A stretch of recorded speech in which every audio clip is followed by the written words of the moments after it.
Hello guys, welcome to Pragati idea. आज से हम क्लास 11th के पॉलिटिकल साइंस सब्जेक्ट को पढ़ेंगे।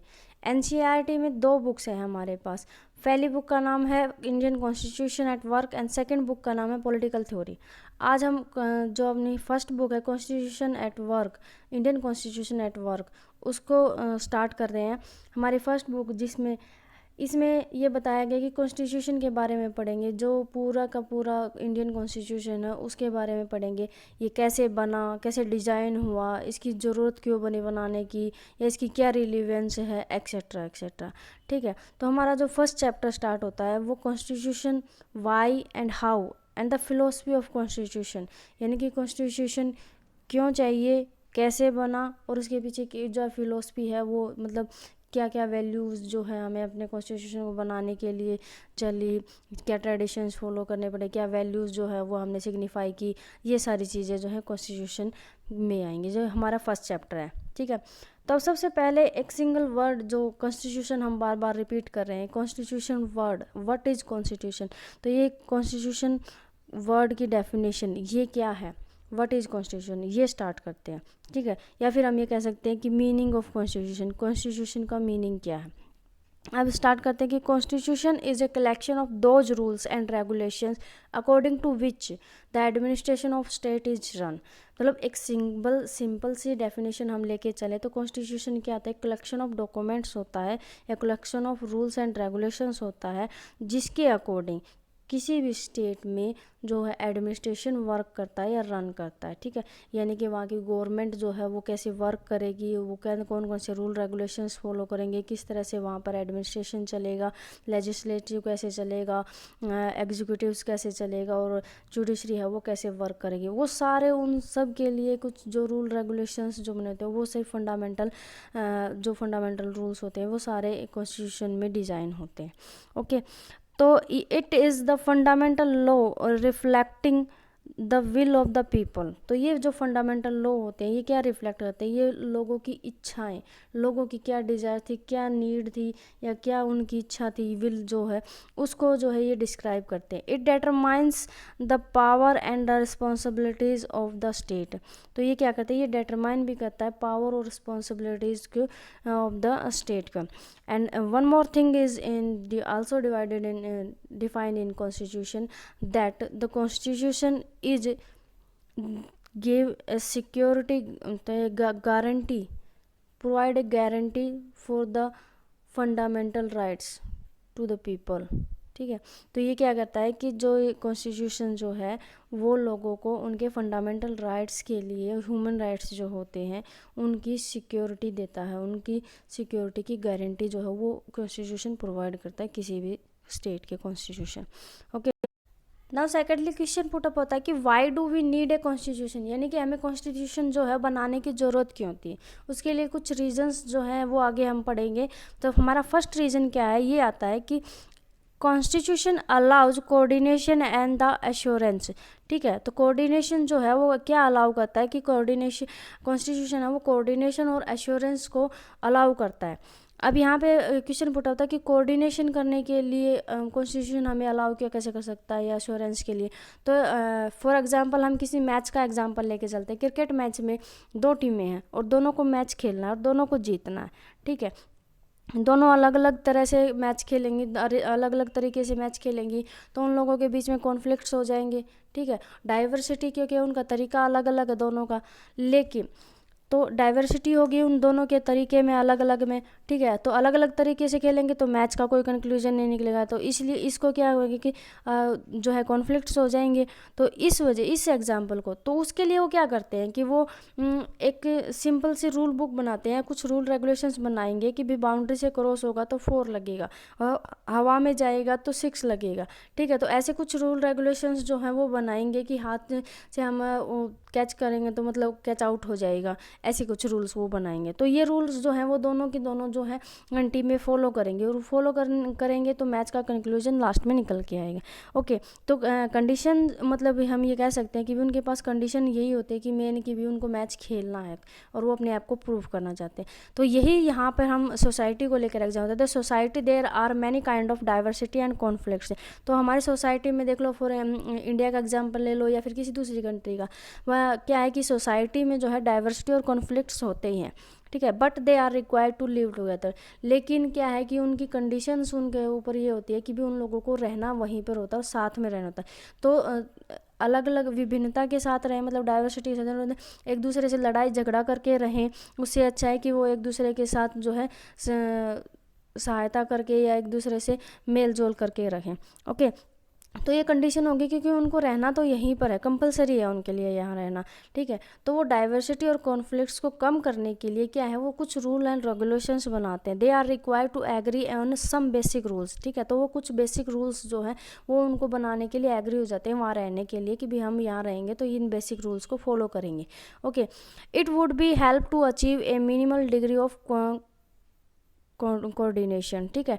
तो ये क्या कहता है कि भी ये जो हेल्प करता है अचीव करने के लिए जो मिनिमम डिग्री ऑफ कोऑर्डिनेशन की जो मिनिमम रीच है वहाँ तक पहुँचने के लिए हमें मदद करता है। ओके, तो सेकेंडली क्या है कि जो ये क्या है, लीगली इनफोर्सेबल होते हैं। तो अब ये कहते हैं कि जो ये रूल रेगुलेशन, जिसमें बेसिक रूल रेगुलेशंस का हम नाम लेते हैं, ये क्या होता है, ये एक तरह से हमारे कॉन्स्टिट्यूशन में होता है कि ये सोसाइटी में रहने के लिए इन रूल को हम फॉलो करना पड़ेगा, ठीक है। अब लीगली इनफोर्सेबल क्या होता है कि भी इनको जो है अगर इन रूल्स रेगुलेशंस को कोई तोड़ता है या वॉयलेटेड करता है तो उसके खिलाफ जो है कार्रवाई भी हो सकती है, ठीक है। तो ये लीगली इनफोर्सेबल होगा, ठीक है। तो इट प्रोवाइड्स द एश्योरेंस, तो ये क्या करता है, ये एश्योरेंस प्रोवाइड करता। ओके, अब सेकंड पॉइंट आता है specification of design decision making powers, ठीक है। तो ये क्या है, ये स्पेसिफाई करता है कि डिसीजन मेकिंग पावर्स में, ठीक है। अब ये इसका क्या आएगा कि देखो फॉर एग्जांपल कॉन्स्टिट्यूशन है, ये हमारा कॉन्स्टिट्यूशन है, क्या है ये बॉडी ऑफ फंडामेंटल प्रिंसिपल। जो कॉन्स्टिट्यूशन है वो क्या आता है कि बॉडी ऑफ फंडामेंटल, जो कुछ रूल रेगुलेशन, जो बेसिक रूल रेगुलेशन होते हैं उनकी फंडामेंटल बॉडी होती है, यानी स्ट्रक्चर होता है, बॉडी स्ट्रक्चर होता है, ठीक है। फिर फंडामेंटल का मीनिंग होता है, फंडामेंटल क्या हो गया कि what, how, rules, who would decide, ठीक है। मतलब कि कौन कौन से रूल्स हैं, कौन बनाएगा उनको, ठीक है, वो कैसे बनाए जाएंगे, मतलब उसमें क्या प्रोसेस यूज होगी, ठीक है। और वो रूल्स रेगुलेशंस जो हैं उनको कौन फॉलो करेगा और कौन ये डिसाइड करेगा कि ये गलत है या ये सही है। ओके, तो ये सारे जो फंडामेंटल में आएंगे। ओके, तो ये बेसिक जो कॉन्सेप्ट होता है वो उसको लेके आएंगे। फिर नेक्स्ट आता है कि एलोकेशन ऑफ पावर। अभी इसमें कॉन्स्टिट्यूशन में जो एलोकेशन ऑफ पावर है कि वो किसके पास होती है, अभी ये कहा ना कि हु वुड डिसाइड, तो वो डिसाइड कौन करेगा, वो एलोकेशन ऑफ पावर है कि पावर जो ये रूल रेगुलेशंस जो बने हैं इनको कौन एश्योर करेगा, या किसके पावर इतनी पावर है कि इनको यूज करेगा। तो उसके लिए कि people should take decisions and the parliament has the power of authority to enact laws. तो जो हु का मतलब है कौन करेगा, तो पीपल करेंगे, ठीक है। और किसके जरिए करेंगे, हाउ का आएगा कि पार्लियामेंट के जरिए करेंगे। Parliament has the power to elect ना, पावर या अथॉरिटी, मतलब किसके पास अथॉरिटी होगी, पावर जो होगी वो जो है पार्लियामेंट के पास होगी, ठीक है। और जो ये डिसीजंस जो या रूल रेगुलेशंस जो बनाएंगे इनको कौन बनाएगा, पीपल बनाएंगे। और पीपल से क्या बनेगी, पार्लियामेंट बनेगी, और पार्लियामेंट जो है उसके पास ही अथॉरिटी होगी। ओके, फिर ये कहता है कि जो ये अथॉरिटी है, ये authority is also called also provide by the constitution through. तो अब ये कहते हैं कि अथॉरिटी हमने पार्लियामेंट को दे तो दी, तो पार्लियामेंट को अथॉरिटी मिल गई, ये अथॉरिटी पार्लियामेंट को किसने दी, तो वही बात है ना, इसको कौन देता है, इसको भी कॉन्स्टिट्यूशन देता है थ्रू द लॉ के अकॉर्डिंग देता है। यानी कि कॉन्स्टिट्यूशन में ये प्रोविजंस होते हैं कि अथॉरिटी जो है इन पावर्स का यूज़ करेंगे। एक तरह से हम ये कह सकते हैं कि जो डिसीजन मेकिंग पावर है, तो कॉन्स्टिट्यूशन जो है ये डिफाइन करेगा, ये स्पेसिफाई करेगा कि जो पावर है डिसीजंस लेने के लिए, जो पावर है सोसाइटी की, वो उनको कौन यूज़ करेगा और कितनी लिमिट्स में करेगा, ठीक है। तो कौन कौन इन पावर्स को यूज़ कर सकता है, यानी कि गवर्नमेंट जो है it decide how government will be constituted, ठीक है। तो ये मतलब एक तरह से ये बताएगा कि जो गवर्नमेंट है सोसाइटी में, जो गवर्नमेंट है वो कैसे बनेगी, कैसे कॉन्स्टिट्यूट होगी, और जो पावर है वो उनके ऊपर जो डिसीजंस है सोसाइटी में वो कौन बनाएगा। ओके, अब नेक्स्ट पॉइंट आता है, लिमिटेशंस ऑन द गवर्नमेंट। तो गवर्नमेंट जो है, अभी हमने सेकंड पॉइंट में कहा था कि गवर्नमेंट, कॉन्स्टिट्यूशन यही एश्योर करता है कि गवर्नमेंट है जो वो कैसे बनेगी और वो कौन कौन सी पावर्स का यूज़ करेगी। ओके, अब ये कहता है कि जो गवर्नमेंट जिसको पावर या जिसको अथॉरिटी मिल गई है, वो अथॉरिटी जो है उसके ऊपर भी कुछ लिमिटेशंस होती है, जो सिर्फ और सिर्फ उनकी सिग्निफिकेशन, उनकी स्पेसिफिकेशन जो है वो इनफ नहीं है, not enough, the specification only is not the enough. ठीक है, तो मतलब सिर्फ उनको ये बताना कि ये आपकी पावर्स हैं, ये इनफ नहीं है। वो फॉर एग्जांपल 1975 का जो अब एग्जांपल हम लेके चलते हैं, तो 1975 में जो गवर्नमेंट थी, जब उस टाइम पे गवर्नमेंट ने इमरजेंसी डिक्लेयर की थी, तो वो एक तरह से क्या था कि वो ह्यूमन राइट्स का जो है वो वायलेटेड कर रहे थे, ह्यूमन राइट्स के खिलाफ थी। ठीक है, तो जो अब ये क्या क्या कहते हैं कि जो chances of uniform laws discriminatory, मतलब कई बार ऐसा होता है कि जब मैंने कहा ना कि जैसे 75 का हम लोगों ने एग्जाम्पल दिया है, उसी तरह से मतलब कि कई बार ऐसा होता है कि जो गवर्नमेंट होती है वो डिस्क्रिमिनेटरी हो जाती है, वो हमारा ही नुकसान करती है या पब्लिक का ही नुकसान करती है। तो उसके लिए गवर्नमेंट जो है वो बेस होती है, उसके लिए गवर्नमेंट के ऊपर भी कुछ जो है लिमिटेशंस हैं वो होनी चाहिए। ओके, लिमिटेशंस कौन कौन सी हो सकती है? लिमिटेशंस हो सकती है limitations with the help of fundamental rights. ठीक है, basic right against the abbreviations. ठीक है, नेक्स्ट है कि can be limited during the national emergency and some specific situation. अब ये कहता है कि जैसे कई बार जो गवर्नमेंट्स होती हैं वो जो है डिस्क्रिमिनेशन कर देती हैं, तो उनके ऊपर हम जिस तरह जैसे फंडामेंटल राइट्स हैं उनको लेकर हम सुप्रीम कोर्ट में जा सकते हैं, जुडिशरी जो है हमारी हेल्प करेगी। तो ये जो प्रोविजंस दिए गए हैं, ये क्या किस में दिए हैं? ये कॉन्स्टिट्यूशन में ही प्रोविजंस दिए गए हैं कि भी हम फंडामेंटल की को बचाने के लिए सुप्रीम कोर्ट का सहारा ले सकते हैं। ठीक है, तो इसी तरह से अब फंडामेंटल राइट्स के लिए भी में भी जो है लिमिटेशंस लगी हुई है कि ज़रूरी नहीं है कि फंडामेंटल राइट्स जो है उसके लिए हम जब चाहो सुप्रीम कोर्ट में जा सकते हैं, उसके ऊपर भी कुछ लिमिटेशंस हैं। जैसे नेशनल इमरजेंसी आ जाती है या फिर कुछ ऐसी स्पेशल सिचुएशन आ जाती हैं, तो उसमें वो जो फंडामेंटल राइट्स हैं वो हमारे जो वो डिजोल्व होता है, उसके लिए फिर हम उस टाइम पे सुप्रीम कोर्ट में नहीं जा सकते। ठीक है, नेशनल सिक्योरिटी केस पे। तो मतलब हर चीज़ पे जो उसका प्रोविजंस दिया गया है वो उसमें कॉन्स्टिट्यूशन में दिया गया। अब इसको हम सम अप करके देखें तो ये आता है कि constitution set some limits on what a government can impose on its citizens. तो ये कहता है कि जो सिटीजन कॉन्स्टिट्यूशन है वो सम अप करता है कुछ लिमिट्स जो गवर्नमेंट की, क्या कि जब वो कुछ अगर कुछ इम्पोज करते हैं, डिस्क्रिमिनेट करते हैं सिटीजन्स के ऊपर, कुछ ज़बरदस्ती थोपने की कोशिश करते हैं, तो उनको वो लिमिट करता है। And these limits are fundamental in the sense of government में नेवर टेरिपोस दैम। ठीक है, तो ये कहता है कि ये जो लिमिट्स हैं ये फंडामेंटल है, बेसिक सेंस में या छोटे छोटे जो है लिमिटेशंस होती है जिनको गवर्नमेंट जो है कभी भी तोड़ने की कोशिश नहीं करती। ओके, अब इससे नेक्स्ट पॉइंट आता है कि aspirations and the goals of society. तो aspirations of goals and society, जो कॉन्स्टिट्यूशन है वो क्या रिफ्लेक्ट करता है? लोगों की जो सोसाइटी है उसकी एस्पिरेशंस और उनकी गोल्स को जो है वो रिफ्लेक्ट करता है। मतलब एक तरह से कहते हैं कि जैसा प्रजा वैसा राजा। ठीक है, तो वही जो सिंबल है वो यहाँ पे फॉलो होता है कि provisions for enabling framework for government.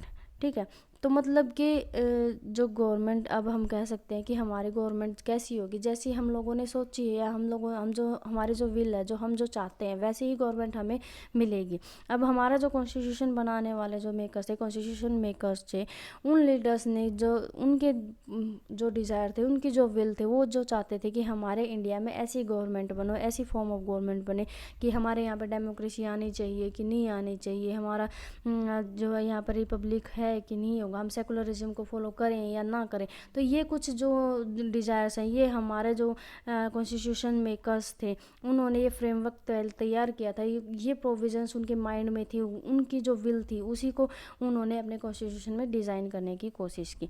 ठीक है, तो ये aspirations and goals of the society आते हैं। ओके, अब इसी को हम जो है समअप करने की कोशिश करते हैं। तो ये क्या कहता है कि constitution is to enable the government to fulfil the aspirations of the society and create conditions for just society. तो ये क्या कहता है कि जस्ट का मीनिंग यहाँ पे आएगा जस्टिस, न्याय जिसको हम बोलते थे। कॉन्स्टिट्यूशन जो है वो बनाया जाता है गवर्नमेंट के उन एस्पिरेंट्स को फॉलो करने के लिए जो सोसाइटी चाहती है। ऐसा सोसाइटी की जो इच्छाएँ होती है, जो विल होती है, जो डिज़ायर्स होती है, उनको फुलफिल करने के लिए जो गवर्नमेंट है वो जो है कॉन्स्टिट्यूशन बनाती है। वेनाबल कॉन्स्टिट्यूशन में ऐसी ही गवर्नमेंट बनाई जाती है। ठीक है, create the conditions for just society, तो जो है सोसाइटी के न्याय के लिए, ठीक है, जैसा सोसाइटी चाहती है वैसा ही न्याय के लिए जो है कंडीशंस क्रिएट की जाती है। ओके, नेक्स्ट पॉइंट आता है fundamental identity of the people.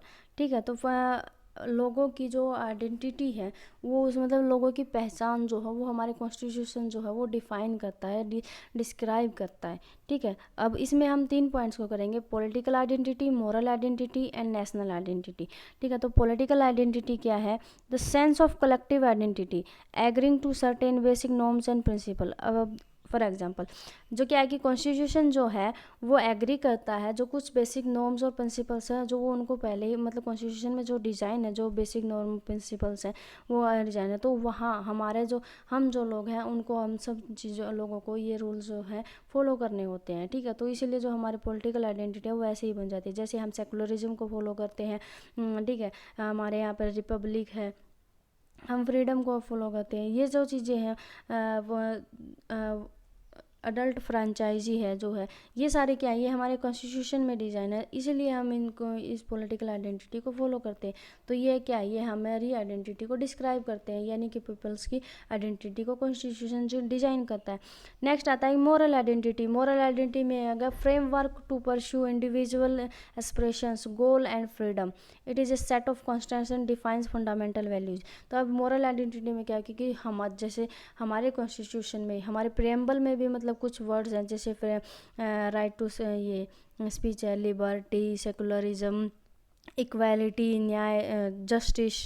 ठीक है, तो social, political and economic justice जो है, ये सारी चीज़ें, डिग्निटी, ये कुछ जो वैल्यूज़ हैं, इन वैल्यूज़ को जो है वो हमारा कॉन्स्टिट्यूशन डिफाइन करता है, या फिर उन लोगों उन के लिए प्रोविजंस बने हुए हैं कि ये हमें सिक्योरिटी देता है, गारंटी देता है। तो ये मोरल वैल्यूज़ जो है वो हमारे अंदर आ जाती है। ठीक है, तो ये डिस्क्राइब करेगा मोरल आइडेंटिटी को। नेशनल आइडेंटिटी आता है। नेशनल आइडेंटिटी में constitution all over the world have different Nations.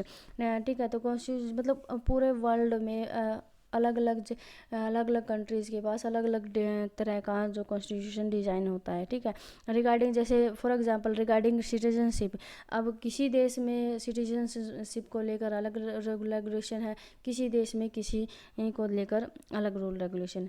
For example हमारे यहाँ पर इंडिया में जो है सिटीजनशिप को लेकर रूल क्या है कि जन्म के बर्थ के आधार पर जो है बच्चे को सिटीजनशिप मिल जाती है। ठीक है, चाहे वो किसी भी कंट्री का, अगर उसका बर्थ यहाँ इंडिया में होता है तो उसको बर्थ के आधार पर, या उसके माता पिता अगर इंडियन हैं तो उसके आधार पर यहाँ की सिटीजनशिप जो है उसको मिल जाती है। ठीक है, तो इसी तरह अलग अलग कंट्रीज़ में अलग अलग क्राइटेरिया फिक्स करके जो है सिटीजनशिप बनाए। तो ये क्या है, जो सिटीजनशिप क्या है, ये एक तरह से जो है नेशनल आइडेंटिटी को ही तो डिस्क्राइब करिए कि हमारे पास किस देश की, किस कंट्री की सिटीजनशिप है। ठीक है, तो यही सारी चीज़ें थी। अब इसको समाप्त करते हैं कि एक constitution provides a basis for the political, moral and national identity. ठीक है, तो कॉन्स्टिट्यूशन जो है वो हमें प्रोवाइड करता है basic political, economical and national identity. हमें ये आइडेंटिटी जो है ये प्रोवाइड करता है कॉन्स्टिट्यूशन। ओके, चलिए गाइस, आप आज के लिए इतना ही। नेक्स्ट वीडियो में करते हैं इसके अगले पार्ट्स को।